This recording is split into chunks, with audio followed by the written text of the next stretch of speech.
Hi friends, welcome back to my YouTube channel. ಹೇಗಿದ್ದೀರಾ? ಎಲ್ಲ ಚೆನ್ನಾಗಿದ್ದೀರಾ ಅಂತ ಭಾವಿಸ್ತಾ ಇವತ್ತಿನ ವ್ಲಾಗ್ ಸ್ಟಾರ್ಟ್ ಮಾಡ್ತಾಯಿದ್ದೀನಿ. ತುಂಬ ದಿನದ ನಂತರ ಒಂದು ಲಾಂಗ್ ವ್ಲಾಗ್ ಮಾಡ್ತಾಯಿದ್ದೀನಿ. ತುಂಬ ದಿನವೇ ತುಂಬ ತಿಂಗಳೇ ಆಯ್ತು ಅಂತ ಅನ್ಕೋಬೋದು. ಬೆಳಗ್ಗೆ 2 ಗಂಟೆಗೆ ಎದ್ಬಿಟ್ಟು ರೆಡಿ ಆಗಿಬಿಟ್ಟು ಮಕ್ಕಳಿಗೆಲ್ಲ ನೈಟೇ ಸ್ನಾನ ಮಾಡಿಸ್ಬಿಟ್ಟಿದ್ದೆ.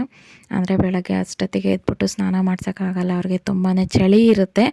ಅದಕ್ಕೋಸ್ಕರ ಬೆಳಗ್ಗೆನೇ ನೈಟೇ ಸ್ನಾನ ಮಾಡಿಸ್ಬಿಟ್ಟು ಮಲಗಿಸಿದೆ. ಬೆಳಗ್ಗೆ 2 ಗಂಟೆಗೆ ಎದ್ದು ಜಸ್ಟ್ ಫ್ರೆಶ್ ಆಗಿಬಿಟ್ಟು ಡ್ರೆಸ್ ಚೇಂಜ್ ಮಾಡಿಕೊಂಡು ಹೊರಡ್ತಾ ಇದ್ದೀವಿ. ನೋಡ್ಬೋದು ಎಷ್ಟು ಕತ್ಲೆ ಇದೆ, ಯಾರು ಒಂದು ನಾಯಿ ಕೂಡ ಓಡಾಡ್ತಾ ಇಲ್ಲ. ಇನ್ನು ನನ್ನ ತಂಗಿ ನನ್ನ ತಮ್ಮ ಅವರೆಲ್ಲ ಬರ್ತಾ ಇದ್ದಾರೆ. ಈಗ ಅವ್ರನ್ನೂ ಜೊತೆಯಲ್ಲಿ ಕರ್ಕೊಂಡು ಹೋಗ್ತೀವಿ.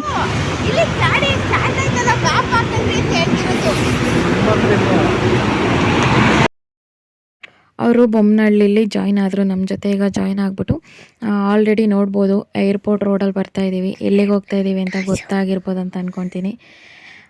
ಬೆಳಗ್ಗೆನೇ ಎದ್ಬಿಟ್ಟು ನಂದಿ ಹಿಲ್ಸ್ಗೆ ಹೋಗೋಣ ಅಂತ ಹೊರಟಿದ್ದೀವಿ. ತುಂಬ ದಿನ ಆಯಿತು. ತುಂಬ ದಿನ ಅಂದರೆ ಆ ಪ್ಲೇಸ್ ನೋಡಿರಲಿಲ್ಲ ನಾವು ಯಾವತ್ತೂ. ಅದಕ್ಕೋಸ್ಕರ ಇವತ್ತು ಒಂದು ಲಾಂಗ್ ಡ್ರೈವ್ ಹಂಗೆ ಹೊರಟಿದ್ದೀವಿ. ಆಲ್ಮೋಸ್ಟ್ ಆಲ್ರೆಡಿ ರೀಚ್ ಆಗಿದ್ದೀವಿ. ಇನ್ನೊಂದು ಸ್ವಲ್ಪ ದೂರ, ಇನ್ನೊಂದು ಸ್ವಲ್ಪ ಹೊತ್ತಲ್ಲಿ ನಂದಿ ಹಿಲ್ಸ್, ನಂದಿ ಬೆಟ್ಟಕ್ಕೆ ರೀಚ್ ಆಗ್ತೀವಿ. ಕತ್ಲೆ ತುಂಬಾ ಇತ್ತು. ಹಾಗೇನೇ ಹಿಮ ಕೂಡ ಅಲ್ಲಿಂದ ಬರಬೇಕಾದ್ರೆ ಸ್ವಲ್ಪ ಚಳಿ ಕಮ್ಮಿ ಇತ್ತು. ಇಲ್ಲಿಗೆ ಬರ್ತಾ ಬರ್ತಾ ಬರ್ತಾ ತುಂಬಾ ಚಳಿ ಜಾಸ್ತಿ ಆಗೋಯಿತು. ನೋಡ್ಬೋದು ಈಗ ನಾವು ಘಾಟ್ ಸೆಕ್ಷನಲ್ಲಿ ಹೋಗ್ತಾ ಇದ್ದೀವಿ. ವ್ಯೂ ಅಂತೂ ಸಖತ್ತಾಗಿತ್ತು. ಅಲ್ಲೇ ನಿಂತ್ಕೊಂಡು ಬಿಡೋಣ ಅನ್ನಿಸ್ತಾ ಇತ್ತು. ಅಂದರೆ ನಾವು ಬರೋ ಅಷ್ಟರಲ್ಲಿ ತುಂಬಾ ಲೇಟ್ ಆಗೋಯಿತು. ಅಂದರೆ ಮೇಲ್ಗಡೆ ಎಂಟ್ರೆನ್ಸು ಒಳಗಡೆ ಬೆಟ್ಟ ಹತ್ತಕ್ಕೆ 4 ಗಂಟೆಗೆ ಓಪನ್ ಆಗುತ್ತೆ. ಆದರೆ ನಾವು ಬರೋ ಅಷ್ಟರಲ್ಲಿ ತುಂಬಾ ಲೇಟ್ ಆಗಿದೆ. ದಿಶಾ ಏನು ಮಾಡ್ತಾ ಇದೆಯಾ? ಹೆಂಗೈತೆ? ಚೆನ್ನಾಗೈತೆ ನಂದಿ ಬೆಟ್ಟ? ಮಾತಾಡೋ ನಂದು. ಚೆನ್ನಾಗೈತ ನಿನ್ನ ಬೆಟ್ಟ? ನಿಂದೇ ಬೆಟ್ಟ? ಹಾಂ, ಅದು ಹಣ್ಣಗಾದ್ರೂ ಕೊಡು, ಅವನು ಹಾಕಂತಾನೆ. ನೀನು ಚಿಕ್ಕದಿಸ್ಕೋ.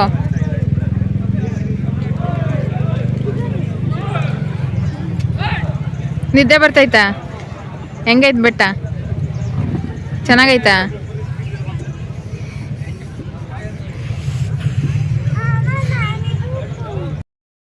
ಇನ್ನೇನು ಆಲ್ಮೋಸ್ಟ್ ನಾವು ಇಲ್ಲಿಗೆ ರೀಚ್ ಆಗೋ ಅಷ್ಟೊತ್ತಿಗೆ ಬೆಳಗ್ಗೆ ಆಗೋಗ್ಬಿಟ್ಟಿತ್ತು. ಅಂದರೆ ಸ್ವಲ್ಪ ಕತ್ಲೆ ಇದ್ದಂಕಲ್ಲೇ ಬಂದರೆ ಮಂಜು ಚೆನ್ನಾಗಿ ಕಾಣ್ತಾ ಇರುತ್ತೆ. ಅಂದರೆ ಹಿಮ ಎಲ್ಲ ಬೀಳ್ತಾ ಇರುತ್ತಲ್ಲ, ಅದೆಲ್ಲ ಇನ್ನೂ ಸೂಪರಾಗಿರುತ್ತೆ ವ್ಯೂ. ಈಗಲೂ ಕೂಡ ಎಷ್ಟು ಚಳಿ ಇದೆ ಗೊತ್ತಾ.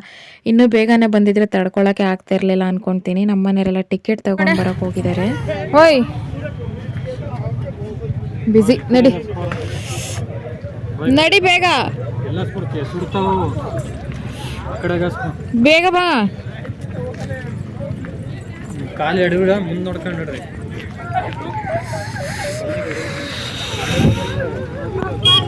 ನಡಿ. ನಾವು ನೋಡಿಲ್ಲ ಅನ್ಕೊಂಡವ್ರು, ನಮಗೆ 2 ಒಂದು.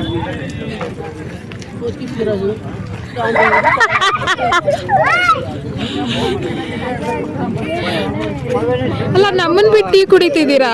50 ರೂಪಾಯಿನಾ? ಇನ್ನೊಂದು 3 ಕೊಡಿ.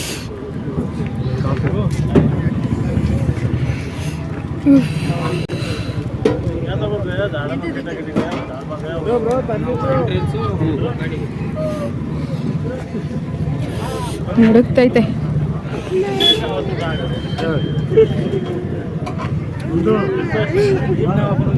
ನೀನ್ ಕುಡಿಬಾರ್ದು.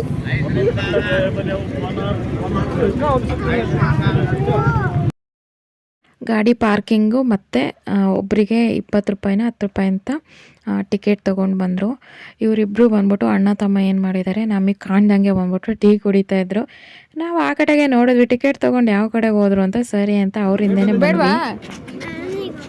ಇರೋದು ಕುಡಿ. ಬೇಕಾ ಬೇಡ? ಖಾಲಿ ಮಾಡಿದ್ರೆ ಕೇಳಬೇಡ ಆಮೇಲೆ.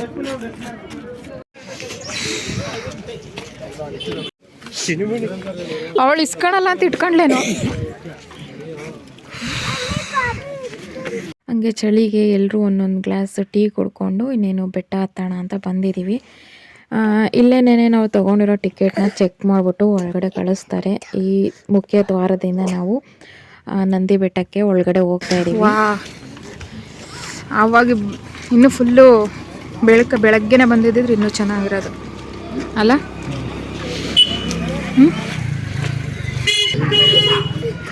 ವಾಪಸ್ ಕಳ್ಳಿ.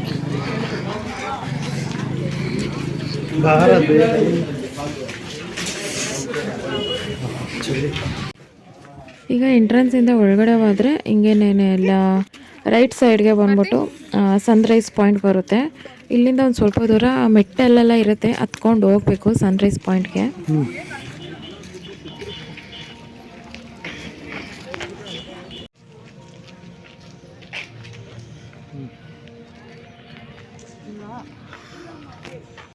ನಂದು ಹಾಯ್ ಮೇಡಮ್.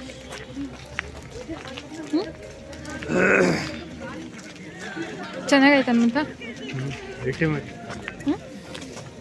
ಮೂಡ್ ಚೆನ್ನಾಗಿತ್ತು, ಗಾಡಿ ಬಗೆ ಬಂತ ಹಾಳಾಯ್ತು. ಈಗ ಏನು ಮಾಡೋಕ್ಕಾಗುತ್ತೆ ಇವಾಗ? ಮತ್ತತ್ತು ಸರ್ ಎಲ್ಲಿ ಇಡೋಣ ತಗೊಂಡು ಬಾ ಎಲ್ಲಿಂದನಾದ್ರು. ಗಾಡಿ ಪ್ರಾಬ್ಲಮ್ ಅದ. ಏನೇ ಕೊಡ್ಬೇಕು? ಹಾಂ ಕೊಡ್ತೀನಿ. ನಂದಂಗೆ ಕೇಳು, ನಂದು ಪಾಪಕ್ಕೆ ದುಡ್ಡಂತೆ ಕೊಡ್ತೀಯಾ? ಯಾರಿಗಾರ ಮಾರಿ ಒಂದು 40,000 ಬರುತ್ತೆ. ಏನು ಮಾಡ್ತೀಯ? ಅಲ್ಲಿ ಹೋಗ್ಬೇಕು. ಘಾಟ್ ಸೆಕ್ಷನ್ನಲ್ಲಿ ಬರಬೇಕಾದ್ರೆ ತುಂಬಾ ಅಪ್ಪಿತ್ತು. ಆ ಟೈಮಲ್ಲಿ ಬಂದ್ಬಿಟ್ಟು ಗಾಡಿ ಎಳಿತಾ ಇರಲಿಲ್ಲ, ಜಾಸ್ತಿ ಸರ್ವಿಸ್ ಸರಿಯಾಗಿ ಮಾಡಿರಲಿಲ್ಲ, ಗಾಡಿ ಎಳಿತಾ ಇಲ್ಲ, ಜಾಸ್ತಿ ಹೊಗೆ ಬರ್ತಾ ಇದೆ ಅಂತ ಹೇಳ್ತಾ ದುಡ್ಡು ಕೊಡು ಗಾಡಿ ಸರ್ವಿಸ್ ಮಾಡಿಸ್ಬೇಕು ಇವಾಗ ಮತ್ತೆ ಬಂತು ಅಂತ ಹೇಳ್ತಾಯಿದ್ರು ನಮ್ಮನೆಯವ್ರು. ಅದನ್ನೇ ನಮ್ಮನೆಯವ್ರಿಗೆ ಹೇಳ್ತಾ ಇದ್ದೆ, ನಮ್ಮ ನಂದು ಹತ್ರ ಇರುತ್ತೆ ದುಡ್ಡು ಇಸ್ಕೊಳ್ಳಿ ಅಂತ ಹೇಳ್ತಾ ಇದ್ದೆ. ಇಲ್ಲಿ ಮಕ್ಕಳಂತೂ ತುಂಬಾ ಎಂಜಾಯ್ ಮಾಡ್ತಾಯಿದ್ರು. ನಮ್ಮ ನಂದು ಅಂತೂ ತುಂಬಾ ಖುಷಿ ಆಗ್ಬಿಟ್ಟಿದ್ದೆ. ಇಲ್ಲಿ ಬಂದ್ಬಿಟ್ಟು ಹಿಡಿಯಕ್ಕೆ ಆಗ್ತಾ ಇರಲಿಲ್ಲ, ಒಬ್ಬನೇ ಆಟ ಆಡ್ತಾ ಇದ್ದಾನೆ ಸುಮ್ಮನೆ ಅವ್ನ ಪಾಡಿಗೆ. ಅವನಿಗೆ ಗೊತ್ತೋ ಅದನ್ನ ಬಾಯಲ್ಲಿ ಬರ್ಸು, ಆ ಕಡೆ ತಿರ್ಗು, ಊದು ಜೋರಾಗಿ ಊದು. ಕಿವಿಗೆ ಹೆಂಗೈತೆ ದಿಶಾ?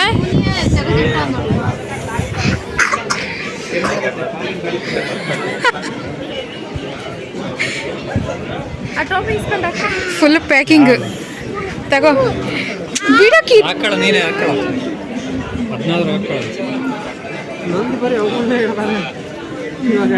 ಅಯ್ಯೋ ಹಾಕ್ಸ್ಕೋ ಹಂಗುವೆ. ನೀಟಾಗಿ ಹಾಕು, ನಿನಗೂ ಹಾಕಕ್ ಬರಲಿಲ್ಲ. ನಿನಗೂ ಹಾಕಿ ಅದನ್ನ ಸೊ ಹಿಡ್ಕೋ, ಹಾಕ್ತೀನಿ. 20 ರೂಪಾಯಿ ಯಾರೇ ಕೊಡ್ತಾರೆ? ಅದು ಇಂಥ ಬಿಸ್ನೆಸ್ ಹಾಕಿದಾರಲ್ವ ಅಲ್ಲಿ, ಅದೇ ಪ್ರಸಾದ ತರ ಕೊಡ್ತಾರೆ, ಅಷ್ಟು ಗೊತ್ತಾಗಲ್ಲ.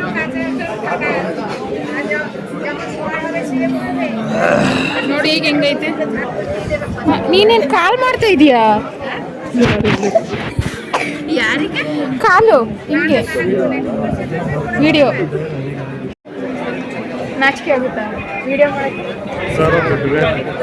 ಯಾರನ್ನ ಕೇಳಿ, ಯಾರು ಕೇಳಿ ಕೊಡ್ತಾರೆ. ಮಾತಿ ಕೇಳು, ಮಾರ್ತಿ ಹೇರ್ ಸ್ಟೈಲ್ ನೋಡು. 10,000 ದುಡ್ಡು ಅಂತ ಕೊಟ್ಟು ಮಾಡ್ತೀವಿ. ಚಿಂತೆ ಹತ್ಬಿಟ್ಟೈತೆ,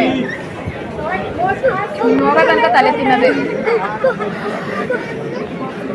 ಏನು ನೋಡಿ ಹೆಂಗೆ ಬರ್ತೈತೆ.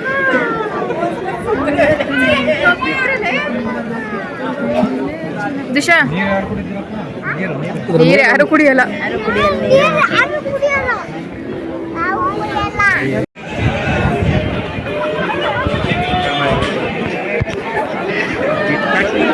ನಂದು ಹಿಡ್ಕೋ.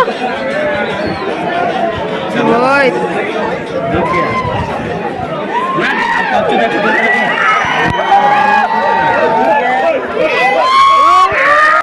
ಈಗ ನಾವಿರೋದೇ ಸೂರ್ಯ ಉದಯ ಆಗ್ತಿರೋ ಜಾಗದಲ್ಲಿ.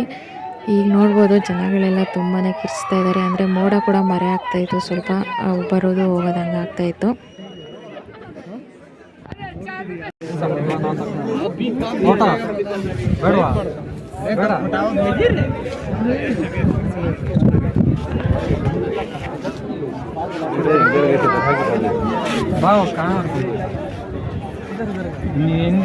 ನಿದ್ದೆ ಬರ್ತಾಯ್ತಾ?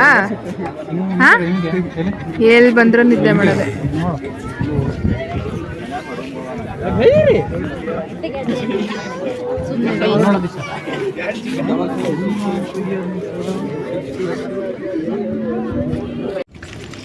ಸುಮ್ಮನೆ ನೋಡ್ತಾವಲ್ಲ ನೀ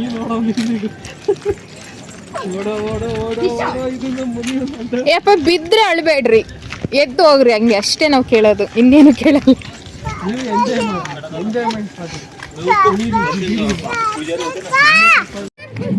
ನಿಧಾನ ನಿಧಾನ ನಿಧಾನ.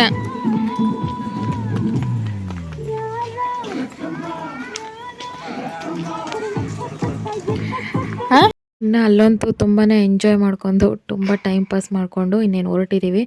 ಬೆಳಗ್ಗೆ ಬೇಗ ಎದ್ದಿರೋ ಕಾರಣ ಬೇಗ ಹೊಟ್ಟೆ ಹಸಿವಾಗಿತ್ತು. ಬೇಗ ಅಂದರೆ ಆಲ್ರೆಡಿ 8:30 9:30 ಸಮಥಿಂಗ್ ಆಗಿತ್ತು. ಟೈಮ್ ಅಷ್ಟು ನೆನಪಿಲ್ಲ.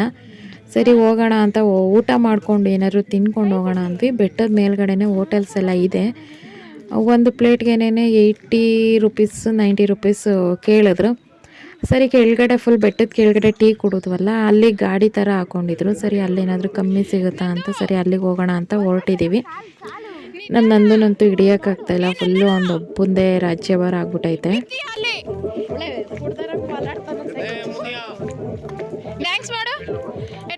ಇಲ್ಲಿ ಬಂದು ಮಕ್ಕಳು ಹೇಳಿದ ಮಾತೇ ಕೇಳ್ತಾ ಇರಲಿಲ್ಲ. ಒಬ್ಬೊಬ್ಬರ ಕೈನೂ ಕೊಡ್ತಾ ಇರಲಿಲ್ಲ, ಕೈನೂ ಹಿಡ್ಕೊತಾ ಇರಲಿಲ್ಲ, ಜೊತೆಯಲ್ಲೂ ಇರ್ತಿರ್ಲಿಲ್ಲ. ಸುಮ್ಮನೆ ಓಡೋಗ್ತಾಯಿದ್ರು. ಮುಂದೆ ಸ್ವಲ್ಪ ಇದು ಡೌನ್ ಬರುತ್ತೆ, ಇಳಿಬೇಕಾದ್ರೆ ಡೌನ್ ಅನ್ಸುತ್ತಲ್ವ, ಬಿದ್ದಂಗೆ ಆಗುತ್ತೆ. ಎಲ್ಲಿ ಬೀಳ್ತಾರೋ ಅಂತ ಭಯ. ಗಾಡಿಗಳೆಲ್ಲ ಓಡಾಡ್ತಿರ್ತವೆ. ಗಾಡಿ ಗಾಡಿ ಏಯ್! ಅಲ್ಲೇ ಇರು.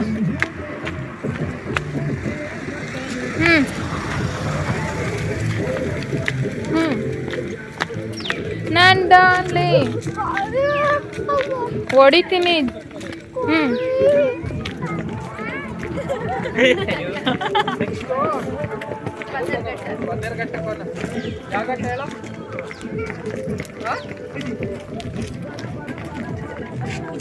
ಇಲ್ಲಿ ಬರಬೇಕಾದ್ರೆ ಇಲ್ಲೊಂದು ಹೂವು ಕಾಣಿಸ್ತು. ಅದು ಕಿತ್ಕೊಳ್ಳೋಣ ಅಂತ ಟ್ರೈ ಮಾಡಿದ್ವಿ, ಸಿಗಲಿಲ್ಲ. ಅಂದರೆ ತುಂಬ ಒಳಗಡೆಗಿತ್ತು. ಅಲ್ಲಿಂದ ಫುಲ್ಲು ಗೇಟ್ ಎಲ್ಲ ಸರೌಂಡಿಂಗ್ ಎಲ್ಲ ಕ್ಲೋಸ್ ಎಲ್ಲ ಮಾಡಿದ್ರಲ್ಲ, ಮತ್ತು ಸಿಗಲಿಲ್ಲ ಅಲ್ಲಿ. ಇನ್ನೇನು ಎಂಟ್ರೆನ್ಸಿಂದ ಈ ಕಡೆಯಿಂದನೇ ಹೋಗಿದ್ವಿ. ಈಗ ವಾಪಸ್ ಹೋಗ್ತಾ ಇದ್ದೀವಿ. ಹೊಟ್ಟೆ ತುಂಬ ಹಸಿತಾ ಇತ್ತಲ್ವ. ಸರಿ ಕೆಳಗಡೆನೇ ಬಂದ್ವಿ. ಇಡ್ಲಿ ಮತ್ತು ವಡೆ 50 ರೂಪಾಯಿ ಅಂತ ಹೇಳಿದ್ರು. ಸರಿ ಅಂತ ಎಲ್ಲರೂ ಒಂದೊಂದು ಪ್ಲೇಟ್ ತೊಗೊಂಡ್ವಿ. ಆಮೇಲೆ ಒಂದು ಟ್ವಿಸ್ಟ್ ಇತ್ತು. ಸರಿ ಅಂತ ಎಲ್ಲರೂ ಒಂದೊಂದು ಪ್ಲೇಟು ಅವ್ರಿಗೆ ಏನೇನು ಬೇಕೆಲ್ಲ ತೊಗೊಂಡು ಅದ್ರ ಜೊತೆ ಒಂದೊಂದು ವಡೆ ಹಾಕಿದ್ರಲ್ವ. ಸರಿ ತಿಂದ್ಬಿಟ್ಟು ಬಿಲ್ ಪೇ ಮಾಡೋಕ್ಕೆ ಹೋಗ್ತಾರೆ. ಅಣ್ಣ ಬಿಲ್ಲು ವಡೆ ಎಕ್ಸ್ಟ್ರಾ ಸಪ್ರೇಟು 15 ರೂಪಾಯಿ ಅಂತ ಹೇಳಿದ್ರಂತೆ. ಅಲ್ಲಿಗೆ ಎಷ್ಟಾಯಿತು? ಇಡ್ಲಿ ಚಟ್ನಿ ಕೊಟ್ಟರೆ ಇದಕ್ಕೆ 50 ರೂಪಾಯಿ, ಎಕ್ಸ್ಟ್ರಾ 15 ರೂಪಾಯಿ ಆಯಿತು. 15 ಏನೋ 15 50 60 70 ಅಲ್ಲಿಗೆ ಆಯಿತು. ಇನ್ನೇನು ಮೇಲ್ಗಡೆ ತಿಂದಿದ್ರು ಅಷ್ಟೇ ಆಗೋದು. ಇಲ್ಲೇ ಮತ್ತು ಅಲ್ಲೇ ತಿಂದ್ಬಿಟ್ಟು ಬರ್ಬೋದಾಗಿತ್ತಲ್ಲ ಅಂತ ನಾವು ಮಾತಾಡಿಕೊಂಡು ಸರಿ ಇವಾಗ ಇದನ್ನೇ ತಿನ್ನಬೇಕು. ಎಲ್ಲೇ ಟ್ರಿಪ್ ಅಂದ್ರೂ ಎಲ್ಲ ಕಡೆಗೂ ಅವ್ರವ್ರದ್ದೇ ಆಗಿರೋ ಅಂಥ ಬಜೆಟ್ನ ಅವರು ಇಟ್ಕೊಂಡಿರ್ತಾರೆ. ಅಂದರೆ ಒಂದೊಂದು ರೇಟ್ ಏನು ಇಟ್ಟಿರ್ತಾರೆ, ನಾವೇನು ಮಾಡೋಕ್ಕಾಗಲ್ಲ. ಸರಿ ಇನ್ನೇನು ತಿಂಡಿ ತಿನ್ಕೊಳೋ ಅಷ್ಟರಲ್ಲಿ 10:30 11 ಗಂಟೆ ಆಗೋಯಿತು. ಹಾಗಾಗಿ ಬೇರೆ ಎಲ್ಲಾದರೂ ಪ್ಲೇಸ್ಗೆ ಹೋಗೋಣ, ಇನ್ನೂ ತುಂಬ ಟೈಮ್ ಇದೆಯಲ್ವಾ, ಇನ್ನು ಬೇರೆ ಪ್ಲೇಸ್ಗೆ ಹೋಗೋಣ ಅಂತ ಅಂದ್ಕೊಂಡು ಗೂಗಲಲ್ಲಿ ಸರ್ಚ್ ಮಾಡಿದ್ವಿ. ಇಲ್ಲಿ ಯಾವುದಾದ್ರೂ ಹತ್ರದಲ್ಲಿ ಯಾವುದಾದ್ರೂ ಪ್ಲೇಸ್ ಇದೆಯಾ ಅಂತ. ಒಂದು ಬ್ಯೂಟಿಫುಲ್ ಆಗಿರೋ ಪ್ಲೇಸ್ಗೆ ಕರ್ಕೊಂಡು ಹೋಗ್ತೀನಿ. ಆ ವ್ಲಾಗ್ ನೆಕ್ಸ್ಟ್ ವೀಡಿಯೋದಲ್ಲಿ ಬರುತ್ತೆ, ಅದು ಯಾವ ಪ್ಲೇಸ್ ಅಂತ. ಈಗ ಹೋಗಿ ಬರ್ತೀನಿ. ಬಾಯ್. But if I lay down and I play dead and I stay dead, maybe you'll get sick of being the monster out of my head, under my bed, think you're something out of my nightmares, standing right there. But if I lay down and I play dead and I stay dead, then will you get bored of killing me? Silhouettes of you are like a taunt, never really know just what you want. With you I don't ever feel calm, I can feel the sweat inside my palms. Play with me like cats and a string, you don't understand the pain it brings. You don't ever wanna give me wings, you don't ever wanna set me free. You know I'm addicted to you, and it's twisted, you've been gifted with the evil voodoo. Got me coming back for more, even when I've been screwed. Dolls full of pins, pierce my heart straight through. I got issues in my head, I like you in my bed, but you keep me on red. Oh.